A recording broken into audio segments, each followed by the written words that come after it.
Esse tema que nós vamos falar hoje, nessa aula, nesse curso, ele faz a diferença na vida das pessoas, porque é muito comum você ganhar e não levar. Eu não sei se você já passou por isso, você que está assistindo como profissional, como advogado, como parte, mas eu vou falar uma coisa para você, é horrível, né? É a pior coisa que a gente tem na vida, utilizando processos, né, como autor, como requerente, é ganhar e não levar. É uma sensação horrível para as partes processuais e também para o advogado, porque o advogado trabalhou, as partes ficam frustradas em relação ao seu direito. E o advogado, a advogada, não recebe, né, gente? Não recebe.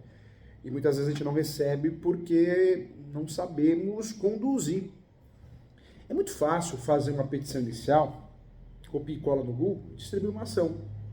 É muito fácil você fazer uma contestação, copia e cola do Google.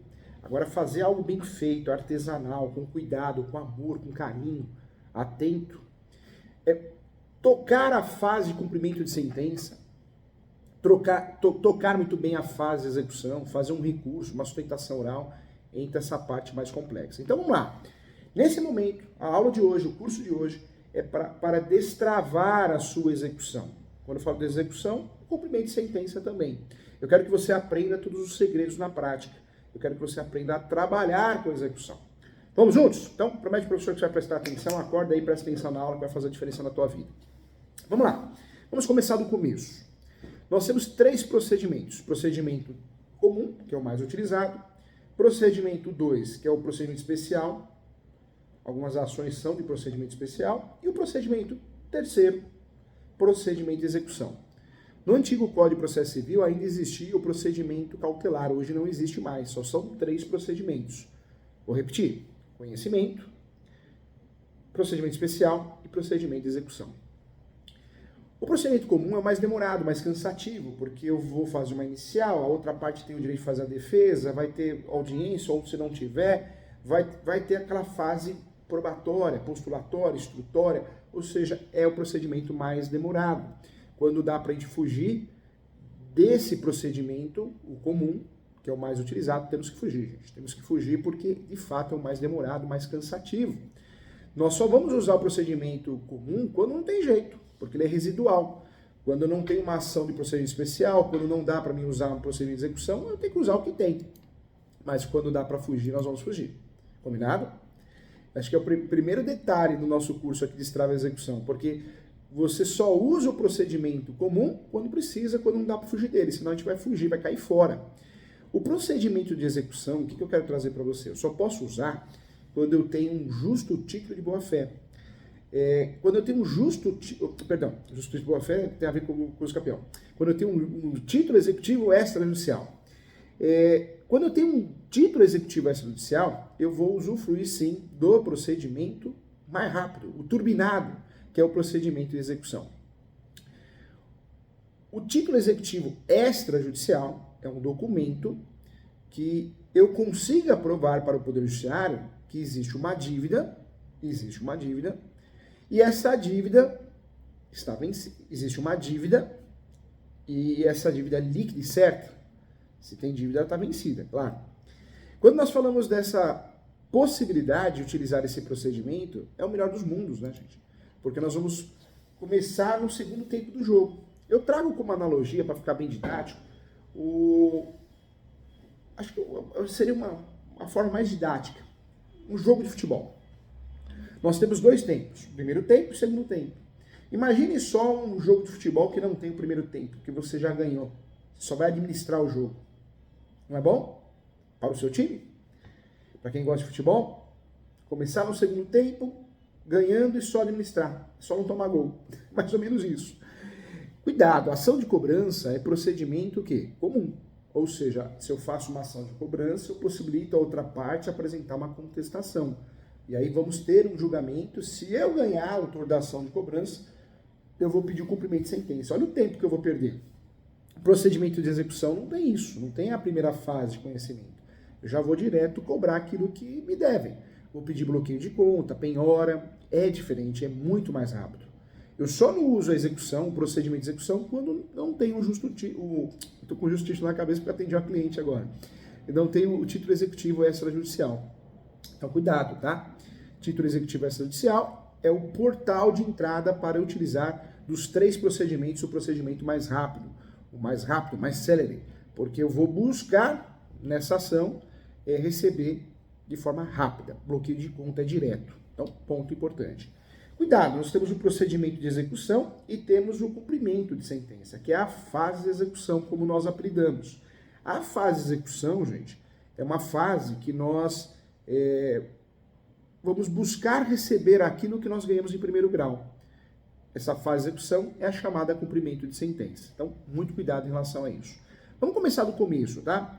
Trabalhando, então, execução, você já sabe que é uma ação de execução, porque eu tenho um título executivo extrajudicial. Cumprimento de sentença, você já sabe, eu tenho uma decisão judicial, eu vou pedir aquilo que eu ganhei. Então, fique atento. Vamos juntos. Voltando aqui na ação de execução. A ação de execução, gente, ela exige a existência de um título ou uma obrigação executável. Esse título pode ser judicial, conforme artigo 1515 do Código de Processo Civil, anotou? Artigo 1515, ou pode ser extrajudicial, conforme elencados no 784 do Código de Processo Civil. Então, para entender o que é execução, se eu posso usar o procedimento de execução, se eu posso cobrar ou eu posso executar, eu preciso conhecer, sim, esses 2 artigos. São artigos que eu preciso dominar, eu preciso ler pelo menos umas 3 vezes, né? No mínimo, para ficar craque no assunto. Artigo 515 é o artigo que vai tratar dos títulos judiciais, título executivo judicial, e o artigo 784 dos títulos extrajudiciais, ok? O legislador, gente, ele resolveu dominar, de fato, classificar, denominar, o nome que você quiser utilizar, a execução baseada em título. Só existe execução se nós temos um título. Título judicial, cumprimento de sentença. Cumprimento de sentença, a defesa, impugnação. A defesa do cumprimento de sentença é impugnação. A defesa de uma ação de execução, embargos à execução. Cuidado! Se eu estou falando de uma ação de procedimento especial, um exemplo, a ação monitória, a defesa, embargos à monitória. Então, fique atento. O legislador resolveu denominar a execução baseada em título judicial de cumprimento de sentença, mas não apenas a sentença, os títulos executivos judiciais, mas sim todos aqueles definidos no artigo 515, tá bom? Então, isso é importante. O que eu quero falar para você? Requisitos do título executivo judicial e extrajudicial.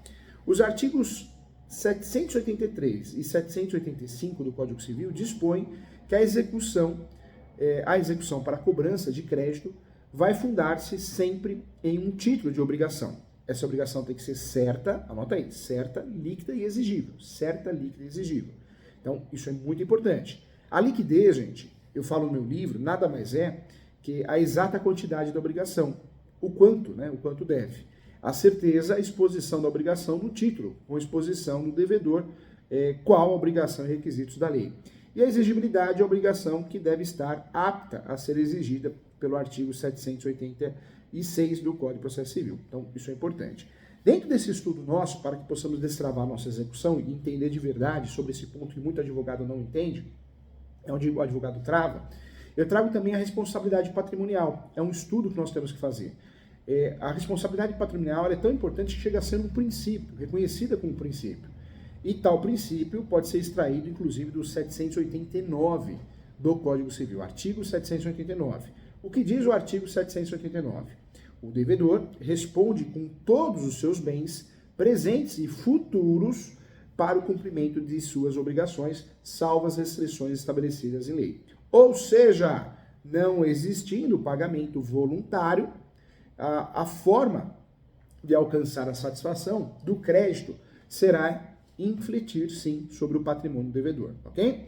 Outro princípio que nos interessa muito, gente, também muito importante, é o princípio da disponibilidade da execução. O exequente tem o direito de desistir da execução ou de parte dela, conforme o artigo 775 do Código de Processo Civil. Então, é direito de desistir da execução. Quando nós falamos da legitimidade na execução, a legitimidade ativa, quem pode propor uma ação de execução, aparece no artigo 778.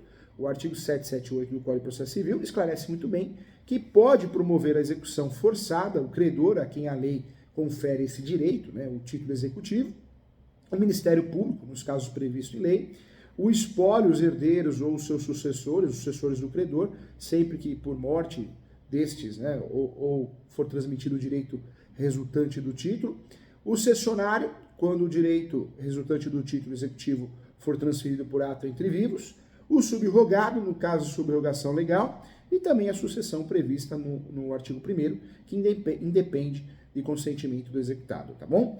É importante também realçar o caso da subrogação na fiança, pois quando o fiador paga a dívida pelo afiançado, também está autorizado a executá-lo nos autos do mesmo processo. Isso dispõe o artigo 831 e também o 794 do Código de Processo Civil. Então isso é importante também. Então, também é importante a gente quebrar a cabeça nesse sentido. Os legitimados passivos, né, o polo passivo da ação de execução, nós temos a previsão legal no 779. A execução pode ser promovida contra o devedor, conhecido como tal no título executivo, o espólio, né, o espólio também os herdeiros ou sucessores do devedor, e no novo devedor que assumiu, né, com o consentimento do credor, a obrigação resultante de título executivo. O fiador do débito, gente, constante em título extrajudicial, também pode, e também não podemos esquecer que o responsável titular do bem, vinculado por garantia real ou por pagamento do débito também, não podemos esquecer também do responsável tributário, né, também ponto importante. Então, pronto, aqui nós conhecemos de fato a legitimidade ativa, a legitimidade passiva, isso nos ajuda muito. Existe a legitimidade ordinária primária do 778, que ocorre quando o exequente consiste na pessoa indicada como credor no título executivo, atuando em nome próprio por direito próprio, 778 do Código de Processo Civil, que pode promover a execução forçada ao credor e a quem a lei confere título executivo. A legitimação ordinária, também superveniente, ou secundária, como é chamada, também é importante esclarecer. O exequente, apesar de demandar em nome próprio e seu direito, né, só ganha a legitimação em razão de um fato superveniente e pode promover a execução forçada ou nela prosseguir em sucessão ao exequente originário. Eu trago também o espólio, os herdeiros ou sucessores do credor, sempre que por morte lhes for transmitido, né, o direito resultante do título executivo, o cessionário, quando o direito resultante do título executivo também lhe for transferido por ato entre vivos, também não podemos esquecer. Outro ponto, o subrogado, nos casos de subrogação legal ou convencional, também. Ainda nesse estudo, existe a litigidade extraordinária. O exequente, né, ele litiga em nome próprio, mas na defesa dos interesses alheios. É o caso do MP, que pode promover execução forçada ou nela prosseguir em sucessão ao exequente originário, isso é fato. Então, temos aí objeto de estudo. Então, trazendo um resumo aqui, legitimação ordinária, primária ou ordinária, do 779, a execução pode ser promovida pelo devedor, reconhecido como tal, né, no título executivo. A legitimação pode ser ordinária, superveniente ou secundária, o espólio, os herdeiros dos seus sucessores do devedor. Também é importante falar o novo devedor que assumiu com o consentimento do credor a obrigação resultante do título executivo. E também o terceiro ponto, a legitimação extraordinária, que aparece nos incisos 4º, 5º e 6º, hipóteses de defesa de interesse alheio. O fiador, trago como exemplo o fiador, o próprio inciso esclarece isso, o fiador do débito constante em título extrajudicial, o responsável titular do bem, vinculado por garantia real ao pagamento do débito, e o responsável tributário, assim definido por lei também, tá? Então, nós temos dentro desse estudo. Trago para você a penhora de bens, né? Nós temos que lembrar que uma vez promovida a execução, não quitado o débito voluntariamente, busca-se a penhora dos bens do proprietário, do devedor, seu patrimônio, mas, todavia, o legislador resolveu preservar determinados bens. Então, nós temos um rol dos bens impenhoráveis. A poupança, artigo 833 do Código de Processo Civil, limitado até 40 salários mínimos. Então, diversas cadernetas de poupança, né, caso o devedor possua diversas cadernetas de poupança, diversas contas poupanças, o limite da impenhorabilidade deve se considerar a soma de todas elas, tá? Então, já está decidido isso. E a dívida relativa ao próprio bem, né? Lembre-se que a impenhorabilidade não é oponível à execução de dívida relativa ao próprio bem, inclusive aquela contraída para a sua aquisição. Box de estacionamento, também tivemos a decisão importante. Caso o box de estacionamento tenha matrícula individualizada, poderá ser objeto de penhora. Isso a súmula 449 do STJ também esclarece muito bem. O artigo 833, inclusive o parágrafo 2º, esclarece do Código Civil, do Código de Processo Civil, esclarece que é categórico ao afirmar que a improbabilidade prevista no incisos 4º, 9º e 10º não se aplica aos casos de penhora para pagamento de prestação de alimentos, né? Então, a segunda parte do inciso, o parágrafo 1º do artigo 833, refere-se à possibilidade de penhora dos ganhos excedentes a 50 salários mínimos mensais, seja qual for a origem da obrigação. Hoje nós temos julgados que é possível bloquear 50% da aposentadoria, da pensão, do salário, do CLT. Então mudou muito. Essa questão de bens impenhoráveis, ela é relativa, não é absoluta, né? Então cada caso é um caso e nós temos várias brechas, várias decisões importantes. A improbabilidade do bem de família, previsão da Lei 8.009 de 90, o imóvel residencial familiar é impenhorável por dívidas de qualquer natureza. A exceção pode haver penhora do bem de família nos casos previstos do artigo 3º da própria Lei 8.009, que dispõe sobre a impenhorabilidade do bem de família. Tem até as súmulas que a gente precisa anotar, anote aí. Súmulas importantes, né? A 364, 449 e 486, ambas do STJ. É importante. Também em relação à execução, o cadastro inadimplentes é um assunto que merece atenção especial. Atualmente, o exequente poderá requerer na petição inicial a inclusão do executado no cadastro inadimplência, conforme previsão legal do artigo 782 do Código de Processo Civil, parágrafo 3º. As inscrições do cadastro será imediatamente cancelada no caso de pagamento da dívida, se a garantia, né, se garantida a execução ou também a execução foi extinta por qualquer outro motivo, também importante. A execução, outro estudo que merece atenção no nosso curso, nossa aula, é a execução por quantia certa, né, gente? Título executivo extrajudicial. A execução por quantia certa tem o objetivo de compelir o devedor a pagar determinada quantia em dinheiro. Em relação a tais títulos, aplicamos as regras do 781, 782, então são regras importantes. Então também merece nossa atenção especial. Isso que nós estamos falando aqui são instrumentos da execução, do cumprimento de sentença, são instrumentos que nós temos que rever, temos que dominar para poder ajudar o nosso cliente, para poder destravar a nossa execução. É muito importante saber a penhora, né? Não ocorrendo o pagamento em 3 dias, o oficial de justiça fará penhora dos bens indicados pelo credor na petição inicial. Então nós temos que saber, é o básico para que possamos atuar com qualidade, né? São situações básicas para que a gente possa entender. Quando nós estamos cobrando alguém, nós podemos pedir a expropriação do bem, então o bem vai a leilão, podemos pedir a adjudicação, ficar com o bem, é uma saída, alienação por iniciativa particular, o leilão judicial. Então nós temos vários meios. Quando eu quero me defender, então advogando para o outro lado, eu apresento embargos à execução, né? A propositura do embargos à execução é a forma que o executado ataca a ação de execução fundada em título executivo extrajudicial. Podemos dizer que essa ação de embargos à execução é uma defesa, mas é uma inicial. Ela trata-se de uma ação autônoma, mas vinculada à execução, e deve ser proposta no juízo da execução e distribuída, né?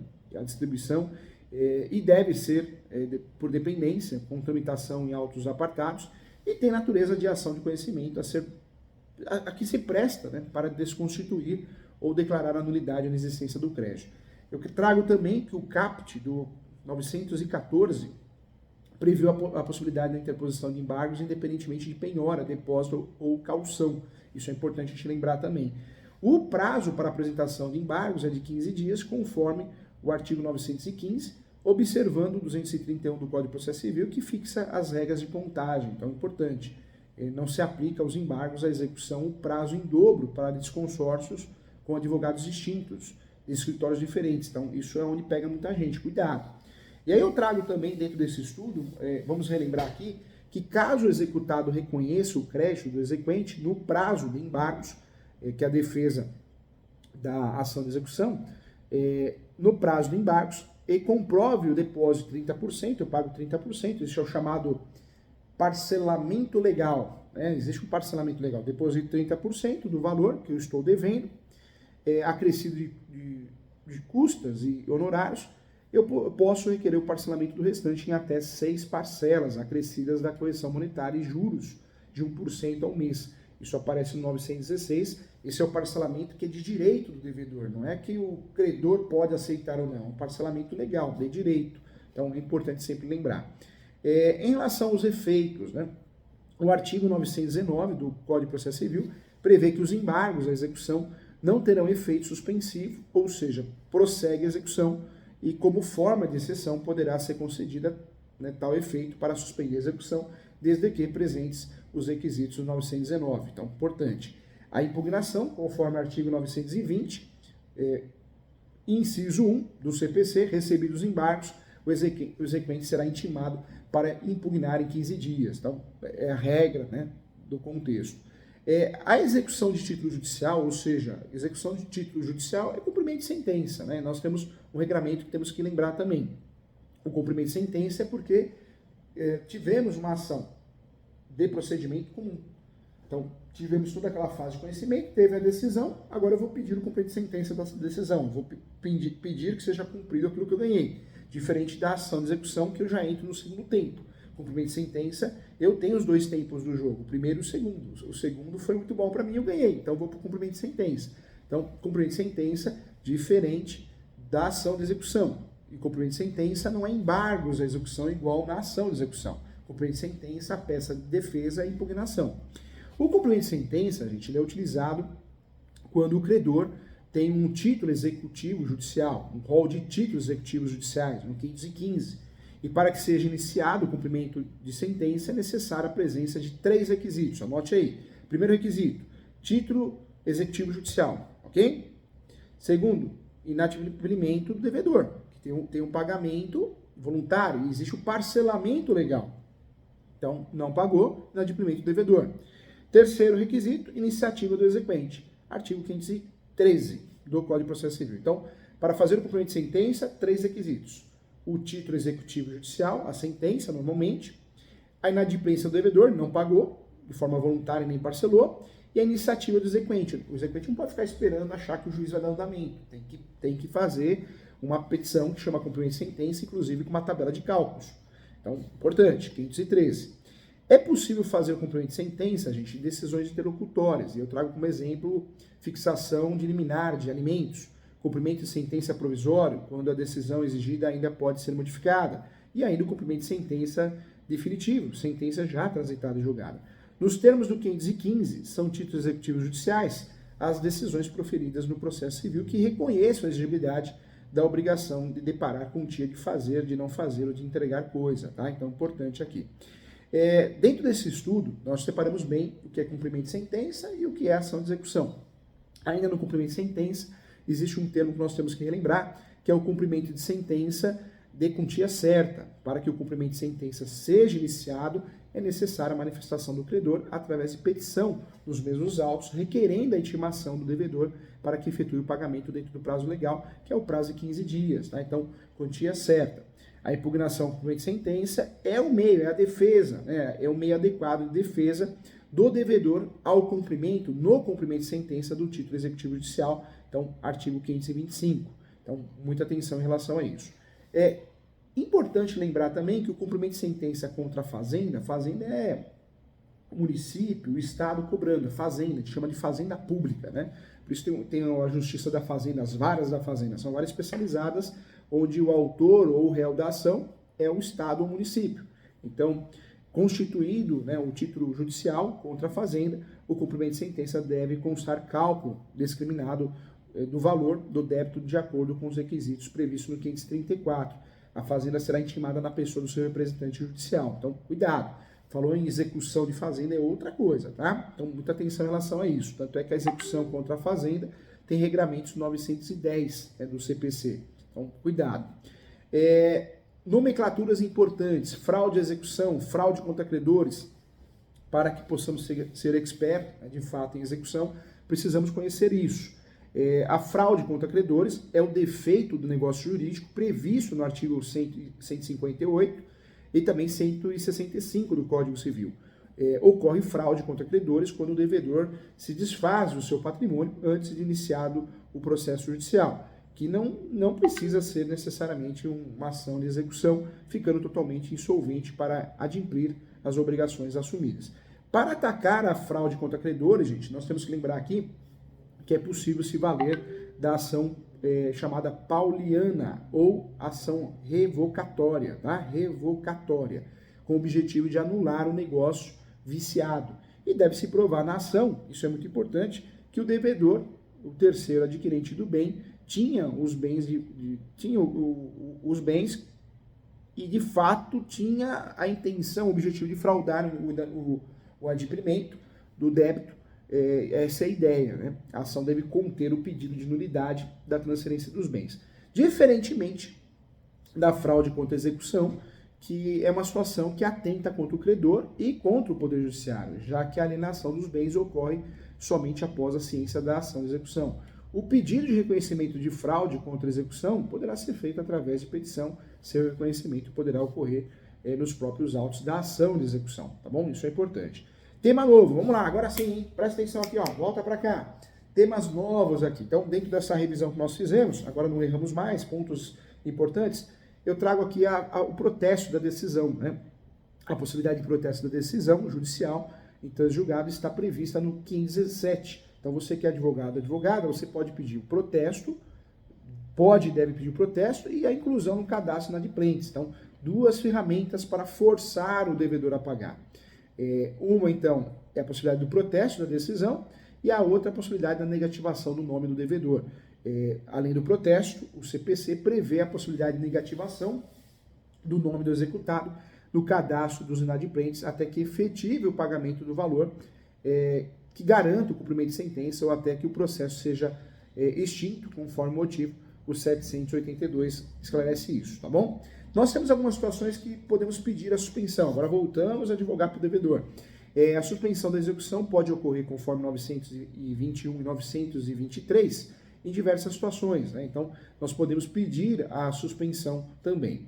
É importante lembrar, o efeito suspensivo ao embargos, no caso de concessão de efeito suspensivo ao embargos, a execução ou a impugnação, a execução ficará suspensa no todo ou em parte até o julgamento do embargos, tá? Em relação à inexistência de bens do devedor, a hipótese mais frequente de suspensão da execução é a inexistência de bens do devedor.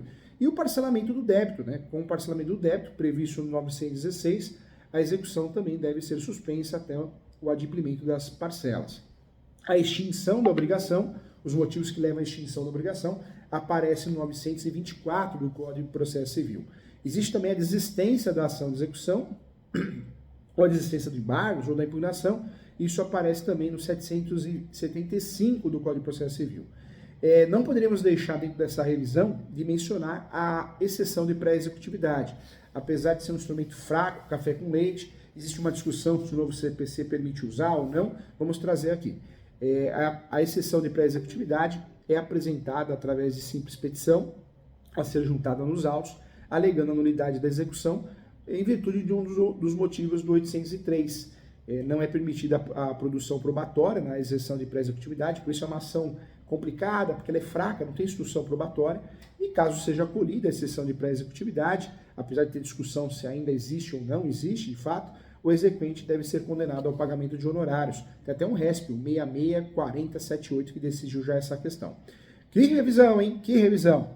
Tudo isso para entender que nós temos meios novos para conseguir fazer o devedor pagar. Quais são esses meios novos?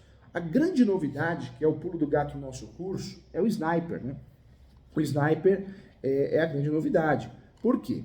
É um sistema novo, é uma ferramenta nova de busca patrimonial para acabar, né, com as execuções frustradas. Esse é o objetivo. Não é de hoje que o CNJ, o Conselho Nacional de Justiça, busca uma ferramenta para dar mais efetividade, celeridade às execuções judiciais. Então surge já há algum tempo o sistema Sniper, que é um sistema muito bom. Nós sempre tivemos e temos ainda, né, o Bacen Jude, por exemplo, velho conhecido, né, praticamente com o Sniper não vai perder a sua função, mas já não vai ser tão usado, né, na verdade, já existe a possibilidade de usar o Sniper. Então, já começamos a deixar de utilizar alguns sistemas. O Bacen-Jude, gente, sempre conhecido, né? O InfoJude, o Arisp, o Asrei, vários outros, né? O Bacen-Jude, todos eles, Sysbajude, todos eles nós sempre utilizamos para localizar bens, dinheiro, sempre foram os sistemas mais utilizados. Hoje, com o Sniper, gente, a busca ela é rápida, né? O Sniper é integrado, o sistema é integrado e atinge o maior número de órgãos possíveis para obter cada vez mais um número maior de informações. Então, Receita Federal, Tribunal Superiores Eleitorais, Controladoria Geral da Justiça, Agência Nacional de Aviação, o Sniper também tem acesso, Tribunal Marítimo, CNJ, com base em processos de integração, como o InfoJude, o Sysbajude, né? Lembrando que o InfoJude é os dados fiscais e o Sysbajude os dados bancários. Então, o Sniper ele virou o gênero de todas essas espécies, o sistema integrado ele faz a pesquisa direta. Eu vou pedir que a pesquisa seja feita ao Poder Judiciário. O Poder Judiciário vai fazer a pesquisa com base no pedido que eu fiz. É interessante. O Bacen-Jude, gente, é o meio de comunicação entre o Poder Judiciário e as instituições financeiras. O Renajude, que nós usamos até hoje, ele busca a restrição judicial eletrônica de veículos. O InfoJude é o acesso eletrônico aos dados. Então, olha como esses sistemas que nós sempre utilizamos, sempre nos ajudaram muito. Mas eu tinha que fazer pedidos paralelos, pedidos diferentes, ou até na própria petição. O Sniper não. O Sniper ele traz a possibilidade de você fazer uma pesquisa muito mais rápida, muito mais inteligente. Você consegue pesquisar tudo isso. Então, essa nova ferramenta, o Sniper, ela vem para possibilitar, sim, o recebimento, a facilidade. Esse sistema Sniper, você acha com facilidade informações no portal do CNJ. O Sniper é o Sistema Nacional de Investigação Patrimonial e Recuperação de Ativos. Nós temos muitas dúvidas, né? Professor Júlio, como que funciona? É uma ferramenta que atua na solução de um dos principais gargalos processuais, porque as pessoas no Brasil ganham, mas não levam. Na trabalhista, na civil. Então, a execução e o cumprimento de sentença, especialmente quando envolve o pagamento de dívidas, devido à dificuldade de localizar bens, dinheiro, ativos, entra o Sniper, essa grande novidade. O Sniper busca essa investigação patrimonial, era um procedimento de alta complexidade, na época, antes do Sniper, mobilizava uma equipe especializada, né, várias pesquisas diferentes, órgãos diferentes, o Sniper não, ele centralizou num sistema só. Então, por isso é interessante e inteligente utilizar. Dentro do Sniper, nós conseguimos fazer investigação patrimonial centralizada e unificada, acesso web, né, sem a necessidade de instalar plugs ou extensões, então acesso fácil. A navegação intuitiva, né, e a visualização clara de informações e a capacidade de armazenar também informações de milhões de registros, né? Então esse é o objetivo. Nós temos dentro do Sniper uma busca na Receita Federal, Justiça Eleitoral, Controladoria Geral da União, Agência Nacional de Aviação, Tribunal Marítimo, CNJ, e nós também fazemos a pesquisa dentro do InfoJude, dados fiscais, e o Sysbajude, né? Então é interessante em virtude disso. Os benefícios do Sniper, acho que é a rapidez, a celeridade, mas a segurança também, e o incentivo para que o exequente receba, né? Então é interessante. Eu faço esse pedido e a consulta é feita pelo Poder Judiciário, né? O Poder Judiciário que vai fazer a busca através do Sniper, eu vou ter que pedir. Então, muito interessante, né? Muito interessante, uma grande novidade eu trago para vocês. Então, olha só como a execução hoje nós tivemos uma mudança. Tem até o meu xará fazendo uma pergunta aqui. Bom dia, professor Júlio. Um apartamento que não possui herdeiros e testamentos pode ser incorporado ao patrimônio do condomínio? Pode sim, mas é uma pergunta em outra aula, né? Mas pode sim. Legal. Tem perguntas? Vamos liberar para as perguntas aqui. Vamos lá. Olha o Luiz Antônio Finger, sempre acompanhando os cursos, as aulas, com muito carinho. Bom dia, professor. Bom dia a todos. Como ter acesso ao processo judicial quando ele foi arquivado definitivamente? Você vai pedir desarquivamento. Você consegue fazer isso. No passado ele era físico, então demorava. Hoje você vai pedir o desarquivamento no sistema e você consegue ter acesso, vai pagar a taxa de desarquivamento, tá bom?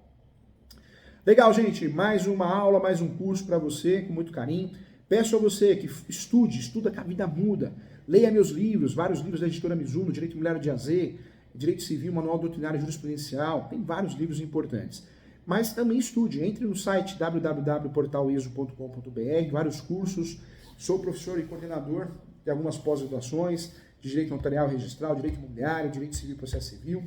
Em breve teremos a pós de uso capião, de leilões e investimentos. Então, estude que a vida muda. Entra no site www.portaleso.com.br, que é a Escola Superior Universitária. Dúvidas? Entre em contato para mentorias, consultas também. Siga o professor nas redes sociais, o meu Instagram é professor.julio.sanches e se inscreva no meu canal no YouTube. O meu canal é Professor Júlio César Sanches, tá bom? Um abraço e até a próxima, gente. Muito obrigado. Agradeço a todos.